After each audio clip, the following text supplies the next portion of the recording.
So this is the Google Pixel 9a, and I'm going to give you my real user review of this all new Google Pixel and tell you if it's the best phone you can buy here in the US under $500. This phone is available at $499 at the Google Store. You can also get this at multiple carriers. So this phone is going to be maybe one of the best, if not the best of the year, under $500. Let's begin by talking about the design and the build. So this phone right here, I actually had to do a double check just to make sure the back was plastic, because this is a plastic back, but you wouldn't know it because it definitely feels exactly like those glass back phones that have that textured material. So you can actually hear it there. You hear that?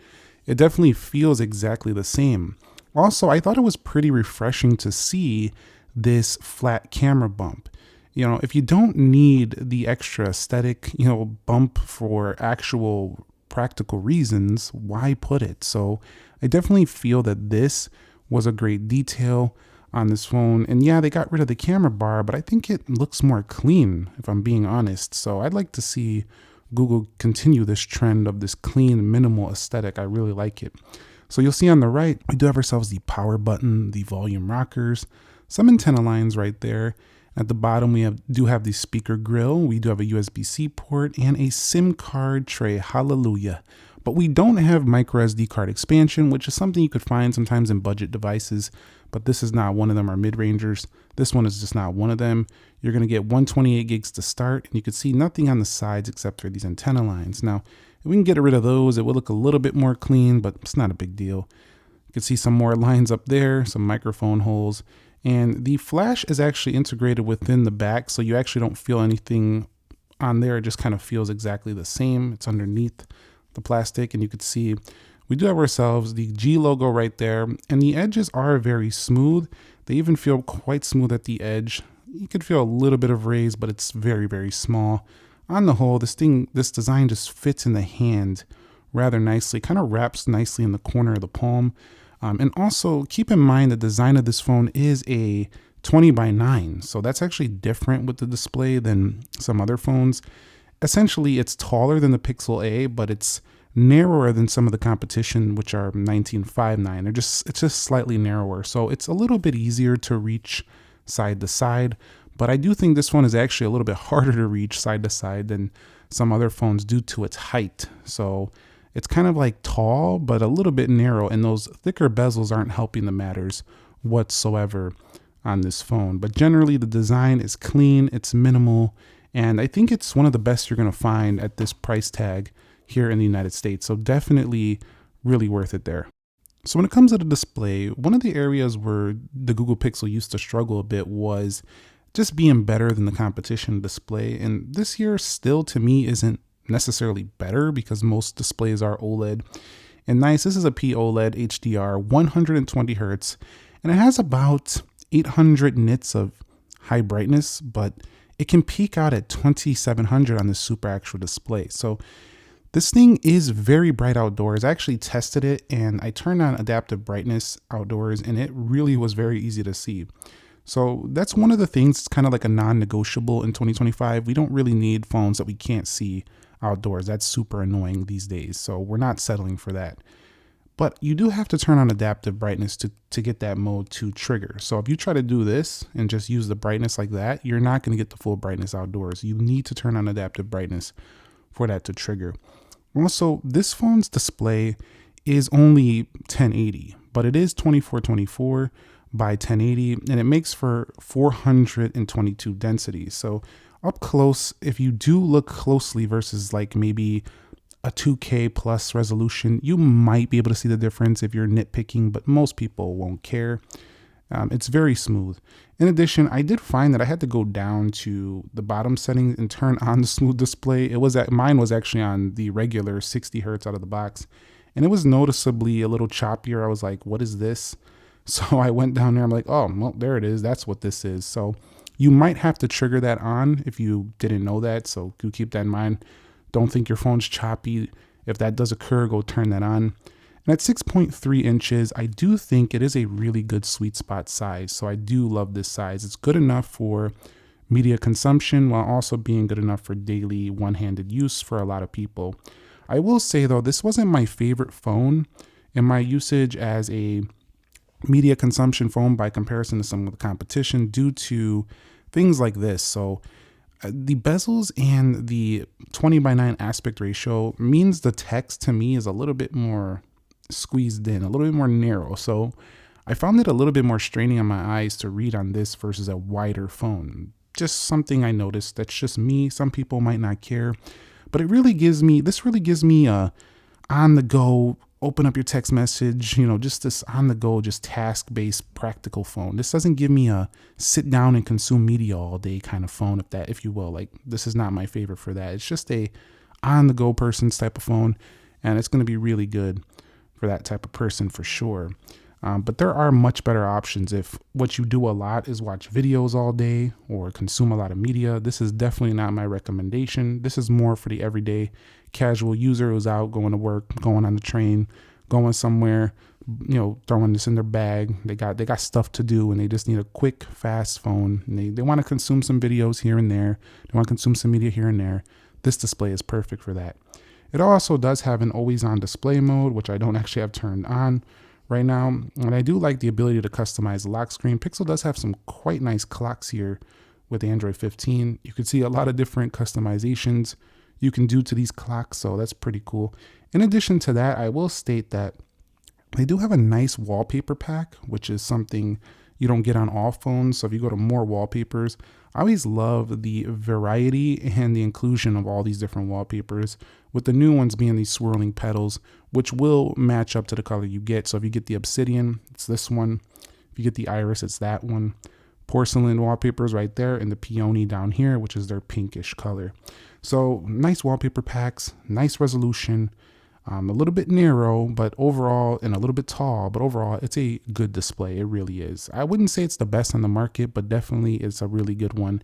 And you're not going to get much better at $499. You're really not. And remember, when I say $499, I'm not talking about used phones you can get from last year flagships. Duh, those are better. I'm talking about brand new at the store, brand new phones. There's not many you're going to get at that price tag. Now, the next thing that is substantially better than some older versions of the A series is the battery life. 5100 milliamp hour battery in here. While the other A's were still good, this one is great. This phone lasts all day and then some. It reminds me of like one of those bigger iPhones that are like the Plus or the Max. It reminds me of those in battery life. It lasts that long. In addition to that, it will kind of like adapt to your battery. You also have extreme battery saver modes. And one of the best things about this Pixel A experience is the standby time is excellent. If you put this thing in the pocket, this thing sips battery. You're not going to come back in the morning and the phone is not going to be on like 5% less. If you go to bed with 100, more than likely you're going to be at 100 to 98 or 99 in the morning. You're not going to be 94, 93. What happened to my battery life when I was sleeping? You know what I'm saying. Not here. That's not happening, folks. Not on this one. So that's just not a problem. So this phone right here is one of my favorite for battery. I will say that it doesn't charge very fast. So if you're looking for a very fast charging phone, that's not this one. So keep that in mind. But it is dust tight at IP68, so it does feel like a very durable product. And that it's plastic, I don't feel like I always have to have a case on it because it's a plastic back. So that makes me feel a little bit better about things, but it still does exude a pretty premium feel. So I probably would put a screen protector and then rock out like that. The aluminum edges also feel quite nice, and this iris color just really stands out. Definitely, I feel like these mid-rangers are getting more vibrant colors than even the flagships. Like, what's up with that? Like, can we get some nice colors on the flagships for real? Now, in the area of performance, the main thing I notice is how fast this phone is, like just kind of scrolling through the software. When you combine some of the newer specifications like a Tensor G4, 8 gigabytes of RAM, Android 15's improved animations, what it makes for is a fast Google experience, a very fast one. However, what I will state is that the animations are overtaken by some competitors, so this is not going to be the fastest thing you've ever seen, but it is very quick. So it's fast enough. That's the best way I could describe it. It's fast enough. Nobody's going to pick this and say, oh, I'm not buying the Pixel because it's too slow. No, that's not a problem. What I will say is too low is the starting storage with no expandable memories these days. It almost forces you to have to rely on Google Photos down the line, cloud storage plans and stuff like that if you don't go with the next tier up. So I wish that all phone makers would start throwing 256 gigs at the base. I don't know if they'll do that, but storage is just not that much. So let's go ahead and start upping the storage. Most people are storing a lot more and doing a lot more on their phones today. And this shouldn't be a massive issue. We could probably go 256 gig on the 10A, maybe 512 as an alternative option to pay a little bit more. But definitely the storage was a little bit low. You can see I've only had this phone a little while, like a week. I already used 57 gigabytes. So I guess in 2 or 3 weeks, I might be at close to full. So that is just, I don't like it. It's just too low. Even for a regular user who's storing thousands of photos and videos and all kinds of apps and stuff. It's just getting a little bit low there with that 128. But anyway, the actual, performance has been excellent. I could split the screen here, no problem, and it works fantastic. And you can go like this to move it out. You can also go ahead and go back through your apps, and everything seems to run just fine. So this is definitely a really great companion if you want a reliable performer with a lot of good software updates. This definitely gets those, and it gets them fast. So I do like that. In addition, I do like the gestures on here. They're quite nice. They do have quite a few gesture options on this phone, like quick tap to start actions. Like this, you can go ahead and take screenshots. You can do things of that sort. Quickly open the camera with a double tap with a power button. You can flip for a camera selfie. You can tap to check phone, no problem. And you can flip to shush. In addition, I do like the call screening modes. The phones on here, this phone has one of the best scam protection on any phone today. So let me go ahead and open up the phone dialer and I'll show you what I'm talking about. So if we go over here to the phone dialer, you'll see direct my call. It'll tell you what this will do. In addition to that, we'll go over here to call screen. It can do maximum protection and decline spam calls. So you don't have to really rely on you knowing if it's a scam. This phone knows for you. Also, caller ID and spam. It's one of the most overlooked Pixel features, and it's actually a real reason I would consider, recommending this to somebody who definitely isn't too tech savvy, because this thing can just put this on and it will block out most of this crap, all these scam artists and stuff these days. If you go over here to messages as well, let me go ahead and open up my messages and I'll show you some more they got in here. And we'll go to spam and blocked. You'll see that you can block numbers, but it will detect the SMS on here. The spam and blocked will detect it. So most Android phones and the Google Messages apps have that, but this one, along with the call screening, it's a great combo. So that's one thing I really like about the software here. Other than that, we do have the Gemini integrated into the power button, as you would expect. In addition, the Tensor G4 is built around the AI. So everything on here is just a very smart experience while still being clean and minimal. And again, like I've said before in prior years, if you're a hardcore Google user, like a lot of Google apps, there's really no better experience in terms of efficiency, in terms of the Google stuff working right than on the Google products. They just work. All the apps for Google just work better to me on Pixels. They're just always fast, always efficient. They don't lag, stuff like that. And if you just use Google experience a lot, this is the best for sure, these Pixel phones. And you can get it here at $499. So the camera. So I took this thing out and I found myself coming away with the thought that this camera is just standard, good quality Pixel. Like that's just what you're used to here. But I don't know that you're going to find a better camera at this price tag. When it does take the picture, you would be fooled into thinking that, okay, this photo is just average. But once it processes, you come away pretty impressed with the results. I am a little disappointed with the zoom. It's very low, 8x, like really, like let's do 10, 15, and let's make the Pixel 9 Pros and whatever even further, like way further than that, which they already kind of are. But we could get a little bit more than this. Like, come on, let's do 12x at least on this phone. So the zoom, I came away being pretty disappointed. The video quality also was good, but I didn't find myself overly impressed here. It does do 4K 60. You do have these video stabilization modes, but it was just pretty standard 4K 60 stuff here, so nothing special to me. Also, the video on the front is very close to the face, so I found myself having to pull this thing way out to actually get a good quality there. But you do have this cool camera mode over here that is called Add Me on this phone. So you can go ahead and take a picture.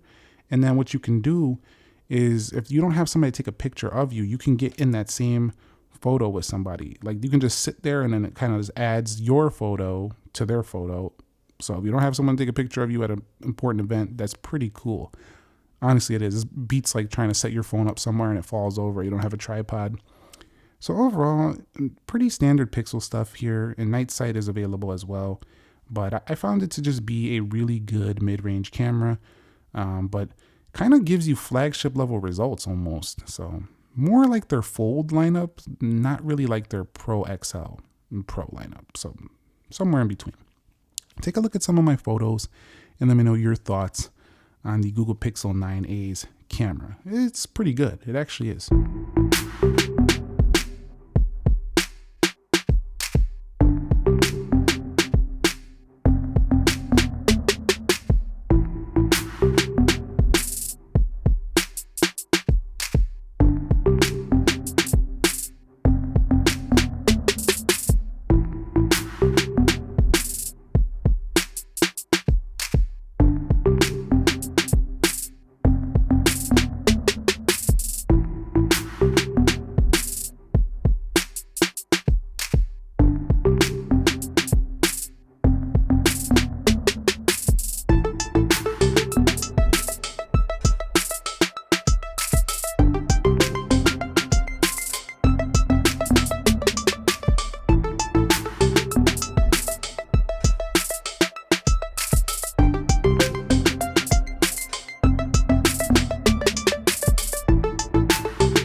So we covered display, we covered the design, the build, the cameras. The actual phone call quality has been pretty good as well. We do have very decent. The actual phone call quality has been pretty good as well. I do have decent reception strength. 5G worked pretty well. So no major issues to complain of or talk about there. This phone generally has just been all around a pretty good performer. My final verdict is who should buy this and who shouldn't. Well, who should buy this is somebody who wants a Pixel at obviously a reduced price. If you have an older A, I would say before the 8A, this is a good upgrade. It feels nice compared to some of those older phones. You don't necessarily have to do it, but if you're like at a 6A, you don't have to, but it's still a good one. If you're at a 7A, you don't have to, but it would still be a good upgrade. I definitely like the direction they went here. It feels almost like a premium top level phone with not a top level price. So that's quite nice. Some of the cons though have definitely for me been the bezels. I think its height, it's kind of tall, so it's kind of hard to reach at the top over there. And it's a little bit narrow. So I feel like they can make it, if they wanted to, they could stretch the bezels out to make it, without making the phone bigger, they could stretch the bezels a little bit to make this just a little bit wider, so it's a little bit better for media consumption. But other than that, there's not much to say. It's been pretty fantastic, and it definitely feels like a Pixel 9. Definitely fits in that series. So I think most people are going to be very happy, especially at the price. You know, there's not a lot of sacrifices you're making here at this price versus some other mid-rangers that just suck. So this one, it's good.